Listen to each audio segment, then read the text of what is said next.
Everybody. Okay. So written diagnostics, should they be billed for? Should you charge customers? So it, you already do free diagnostics for your customers, which I think a lot of us do as repair shops. The question is, if a customer wants to get formalized, if they're like, you know what, that's great, but I want you to write this, that, and the other. I want you to spell it all out for me. So question is, do you charge for that? When is your time being, shall I say, taken advantage of, or just to a point where it doesn't make sense? And you know what? You have to show your customer this is above and beyond. It's not an easy decision. I will say that when we started, we always did pre-diagnostics. We did the pre-diagnostics because at the time, other companies were actually charging, whether it was $20, $50, $100. It was almost like a deposit fee. And if you went ahead with the repair, it would just be tacked on. The difference would be taken. And if the competitors, if say the customer did not go ahead, then you were out of pocket $20 to $50.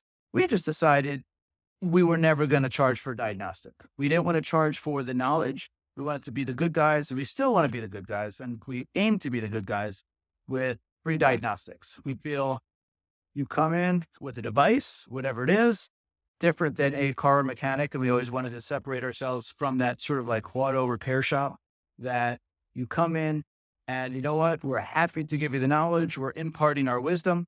This is the issue with whatever it is. And this is also what the cost is to fix it. So up to you if you want to do it or not. It's fine if you don't want to do it.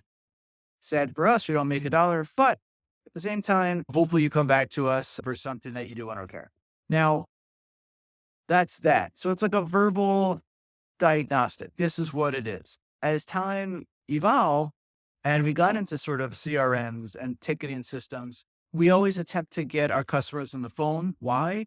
It easily dispels any type of mumbo jumbo that they hear from us. Oh, what is that? What? If you just put it all in like verbiage, you can't explain it. There's a lot of delays until maybe you speak with them to demystify what you're trying to say in techese. I like to get on the phone. I instruct my guys to get on the phone first. But if they can't get on the phone, they have to message them. I prefer that they message versus saying, call us back for whatever the issue is. Why? It speeds it up. When you have a lot of tickets, you want to expedite the process. At the same time, when you put out that message, you don't want it to be like a book, an essay. You want it to just come across with what the costs are, and that's it. One may argue that in writing that up, there's your written diagnostic. On my end, I feel like that's just part of the process. That's the diagnostic. That's what it is. Now, I separate that if a customer is asking me, I want you to write this in a full Word document template with your letterhead, and that's the only way I can accept it. When that happens, if that does happen, I quote $50. Why? You already got all the information in our ticketing system, or we're happy to just spell it out in a few lines. There's nothing intricate about it if you get to the heart of it. But if you want me to take extra time, and it might not seem like a lot, but it does take 5-10 minutes, get the letterhead, write it, and then we have to be official, put the serial number, the model number, the person's name. And in the back of my mind, I'm thinking, this might be more time. There might be an insurance company that's calling me. There might be another party who's calling me about this, hey, can you verify that this laptop was underwater for 10 hours and can't actually be repaired, and you need a full unit replacement. You got to foresee this could be a lot more time. That's why I do quote $50 for that.